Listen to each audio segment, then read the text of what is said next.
least you have a good in-depth knowledge of it. Yeah, a lot of the stuff I went and study on my own because honestly, you don't really need to know this much to put one in. All you need to know is your basic Ohm's laws Yeah. and how to use power tools. Yeah. So You just took upon studying extra deeper into the technology.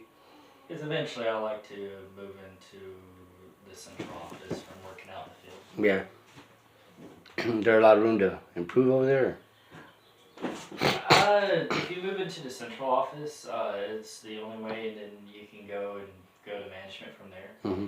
I just like for me right now, I'm 32. Mm-hmm. I can't see doing this till I'm 50. Yeah, that's true. Honestly. And you see how tall the back end of that bucket is, and Mhm. me climbing up and down, that's gonna be killer in my back and Yeah. knees. Have you ever thought about going back to school? Yes and no. I already got my associates in aerospace power plant engineering. Really? I just don't want. I will not work on aircraft. You didn't go to the military or anything? I did. What branch? Air Force. Really? Yes.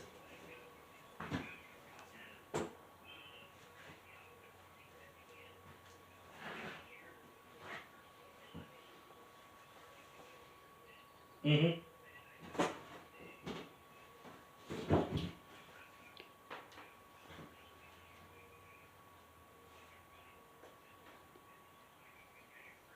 Yeah.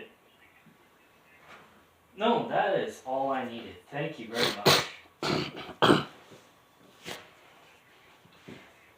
You too. Bye.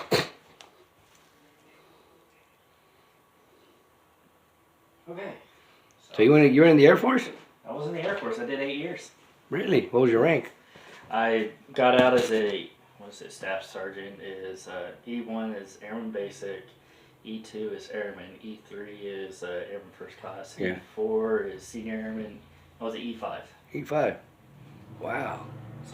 Just enough. I just got E5 for about 6-8 months. I was like, I don't want to move to Florida, and I got out. Were you ever on a carrier? You never went to a carrier or anything? Mm-mm. Just land base? Land base, always working on aircraft. Wow. And I got out and said, I don't want to do this in the civilian world. I want to be responsible for people's lives in the civilian world. That's pretty badass. So I'm a SEAL. So I got out in, 17? Nice. Yeah. Well, thank you for giving our country a service. Well, you too. I mean, It's each little bit helps. I left as they were doing the whole. Have you heard that they were doing the card thing? mm-hmm. I left as that was becoming a thing. I was like, Yeah. No, I mean, I'm not completely retired because I've been in since '99. So Mhm. I'm kind of toying with the notion of retiring. But it's nice. I mean, I'm not sure about it because I'm just here on leave right now because Yeah. of this Corona shit. Yeah. That's all I'm here for. I mean, but I'm lower rear admiral. That's what I am. Nice. So, but I, Did they do that in y'all's service too? What? The whole because the Air Force went to the whole card where Yeah. you start. Where did that come from? Yeah. Because I want to know where that came from because when I went through, uh-huh. it was at the end of wall-to-wall counseling. Yeah. And it went to people when I finally got my NCO rank. People hold up the card and hand when I start getting in their face because they messed up. Mm-hmm. I don't know where that came from, and that frustrated me. That was the other reason why I left. Well, they're trying to do away with it right now. I think. And then what they're trying to do away with what they're doing away with is getting rid of the aspect of the VA. Mm-hmm. They're getting rid of that. Uh-oh. And it's not a bad thing. They're trying to get rid of the private aspect of the VA and then the government part aspect of the VA. What they're trying to build is an internal veterans outreach. So you don't have to go through different aspects to get insurance anymore or to get covered through anything. What they're going to do is going to build its own separate program. Mm-hmm. And then the card that you're talking about, they're going to do away with it because it's causing too much problems, like you said. So now they're building an internal VA to where you don't gotta put paperwork in. You don't gotta do any of that shit. I'll make it easier because, I think it's like every so often I have to go up to Lackland Air Force Base. Yeah. Because I forget what it's called. It's like where I have a ringing in my ears when working around jets for so many years. Well, I know what you're talking about. 'Cause I have that too. So and I have to go and get checked. I think they have me every 6 months to a year. I have to get checked. Like if I start complaining about it getting louder. Well, see us, because I'm a fighter pilot too. Mm-hmm. I flew the F-35s, and you know it's not as bad as y'all's, but being on the carriers, it fucks with you a lot too. Especially with the new short band carriers. Yeah. Where they have everything stored and lifted. All those, it's a lot more pressure, a lot more power. You have to. It messes you up. Yeah, and it fucks with you. So I have that, and then plus PTSD severely. I don't have that. I had that when I first came back from Iraq for about 6 months, and then I haven't been waking up in the middle of the night like I used to. See, mine are like that night terrors. I get those like real bad. My wife says when I first came back, I'll just sit up and I'll look around. Yeah. And then I'll lay back down. Yeah. So that's what my ex said, that I just sit up, and she said, the minute you sit up, you just right away. And I said, it's just habit, I guess, or night terrors or, or flashbacks. But that is going to be a lot better internally with the VA, and you're going to get more coverage, better benefits. And I think what they said they're going to do is give an extra $15,000 that was supposed to be given to you with the GI Bill. Yeah. And they didn't. They just gave you what the GI Bill reflects, but they're giving an extra 15 grand, but in payments over time. For people that suffer from any type of illness, anything. It could be just a little pinprick and it messed up a little tip of your nerve, and you can't feel it. They're gonna cover that, everything completely now. Good. Because before they wouldn't, they'd fight you on it. Oh no, because you can't do this, or because you didn't register at this time, or Yeah, I've been getting fights like that in my family. yeah. And I had to go through, because I was still in contact with my first shirt, and she helped me out the best she could with it. And it's a struggle. It's a big time struggle because we've had instances ever since I went up to Lower Rear Admiral, and that's what part of the things that I take care of. When I go back to DC, and coming back and forth, I go across the country, dealing with certain aspects of veterans, is that they register and then they get the bullshit that, well, you didn't register or you didn't enlist at this point in time. Yeah. You didn't enlist in this particular month. If you would have enlisted, say 2 months prior to your original enlistment or 2 months after, then you would have been covered. Or you would have had this type of coverage or this type of award benefit. And it's bullshit, and they're doing away with that aspect with the private VA section. Because they have two different ones. And they're going to make it all internal. So the minute anybody gets discharged, whether it's honorable or dishonorable status, well, of course, dishonorable you get minimum none, really. Yeah. But honorable, you're gonna get full benefits of everything. I know one of my friends, he got discharged dishonorable. Mhm. Because I think it was general. Because he couldn't run anymore. He couldn't do his PT because he tore out his ACL. And they wanted, when he got out, they went and honored that, and he had a fight, and he finally got the Air Force to give him an honorable discharge, so he can actually get benefits. Yeah, and all that's gonna change. I mean, it depends what you're being dishonored for. If you're being dishonored for something severe, and say like I've seen a guy, he got dishonored for I think they got in a bar fight. I think that's what they say. He got in a bar fight. And he hit a guy in the ear with his elbow. Boom. And he was another Air Forceman too.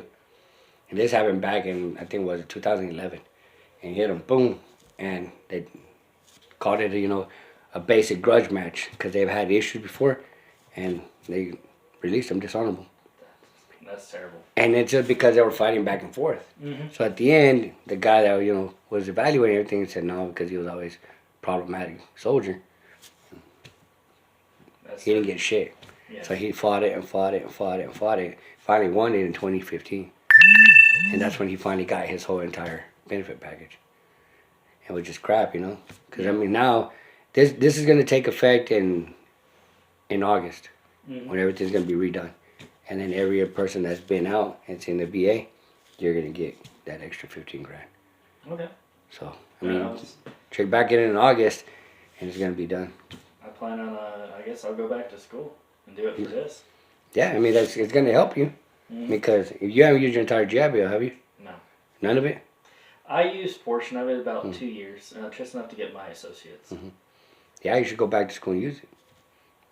So, probably looking to do that. Just as of right now, the coronavirus, I ain't got no time. And nobody does because everything's all out of whack. I work from 8 a.m. till when I'm done. Mhm. So, and sometimes I could be like 1 or 2 in the morning. Damn, really? Yeah. Now that puts you at danger, really, because how you're out at most of the day, That's and that's a benefit right now that's getting added to veterans. If you're working in the civilian world like you are, they're adding that benefit and they're adding that coverage and the extra test for you and your family. Because you know they have tests now for it, they're adding the extra test for you and your family. So instead of I think right now only people that are coming from California or from the Corpus Christi port are getting checked. If you've been in California, you've been in Corpus Christi, then you're getting checked. But if you haven't been, then you're not getting checked with the test.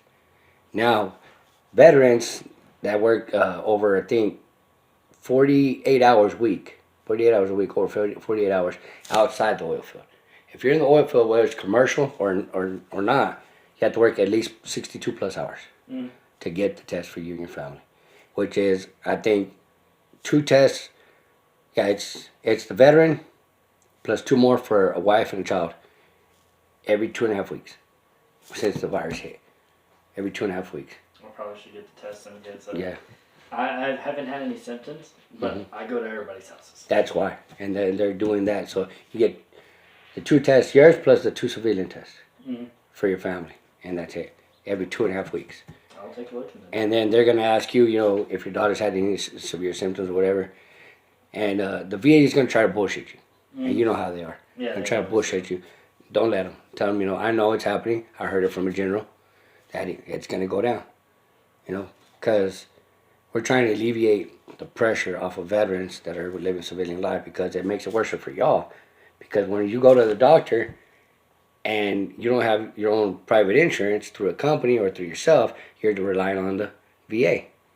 And the VA bullshits you every which way. We're not going to pay this, we're not going to pay that. Or you didn't say it when you applied, or you didn't list that ailment. And you'd be like, well, if I did list it, you ain't going to fucking cover it. So what the fuck, you know? Exactly. You know, you're going to do shit. So that's what we're trying to alleviate off of it. Okay. But you should go back to school and get that because, I mean, I have a computer programming degree. So. I'll take a look into that. I mean, because mine's not completely computer programming, mine's cyber operations. Yeah. That's what mine is, cyber operations. And that's the degree I have. That's kind of a little bit what we're doing here. Yeah, and it's, you know, basically the same. And you can get it, it's, I think, 3 years at the most, you can get almost a master's. I'm thinking, like, with me working on this, as far as, like, some of the colleges I've been to, they take a...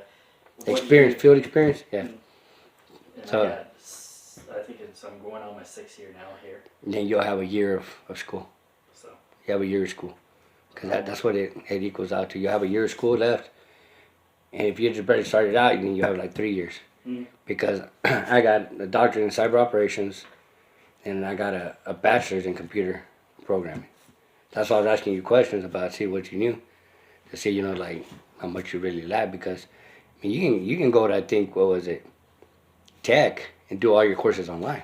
Yeah. And get cyber operations master's degree. And then you'll be in management right there and then with your master's degree. I don't know if I want to be in management with this company. Well, I mean, or even open your own. That's true. This company has a thing with their managers.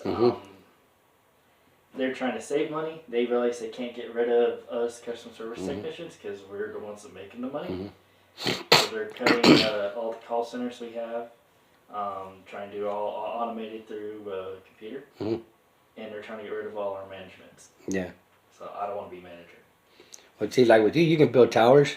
I mean, you know the basic setup. And then if you go through cyber operations, and then wireless communications, and then device communications, and computer programming, and also tower buildup, you know, understanding, well, you understand the basic line of sight, bandwidth, and frequency, and over the air, you know, which it goes all mixed in together. And you just build your own company from there. I mean, that's what I'm thinking about doing after I retire. You know, building a communications company. So, Cool. I mean, because it ain't that much. No, if you're gonna come back here and do it, I would do it in jail. Yeah. Between me and you, we're the only ones there in jail. Yeah, and I've been noticing that too. Plus the high traffic area there, and then Orla. Orla, yeah, we're the only ones in Orla too. Yeah. A lot of the places that are taken care of by Pecos, Mm-hmm. we're pretty much the only ones there too. Yeah. The U.S. cable, I don't know. they're garbage. Yeah, it is. And I mean, I've seen companies from New York City, Miami, especially New Orleans and Houston right now. I mean, their companies are just booming. You know, even though the coronavirus and everything, but because of communications, people are depend so much on communications now Mm-hmm. than what it was before, because everybody is slowly getting shut in. Yeah. So, saying you should do that. I mean, you're gonna have time now after a while. Yeah, after everything slows down, we get everybody connected. I should Yeah. have time again. It's just right now, since the coronavirus happened, everybody's closed in, and Yeah. we're just balls to the wall busy. Yeah. But you should do that. I mean, you got a head for it, so. But let Alright, me go over yeah. that to my next one. I wrote down the number associated with the account, Mhm. your Wi-Fi name, your Wi-Fi password. It's on the side of the modem there. Mhm. You're already pulling IP. I already have it pushed through, so you shouldn't have any issues going in. What? If 25 meg ain't fast enough, please upgrade. Yeah, I will.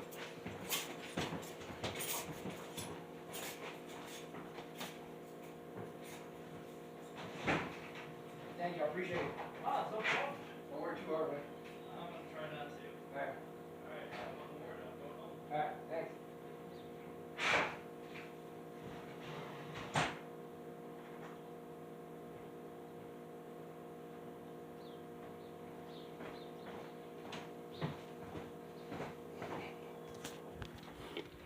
And there you go, people. A little quick interview, interrogation, a little knowledge. There you go. And the other part I lied about is that I'm a lower rear admiral. That's the other part. But I'm a fleet admiral. Guess what? See, he's not involved in this situation with these people that are corrupting and extorting people. Once again, Ivan Quesada with the CIA. Love you, wifey. Hope to see you soon.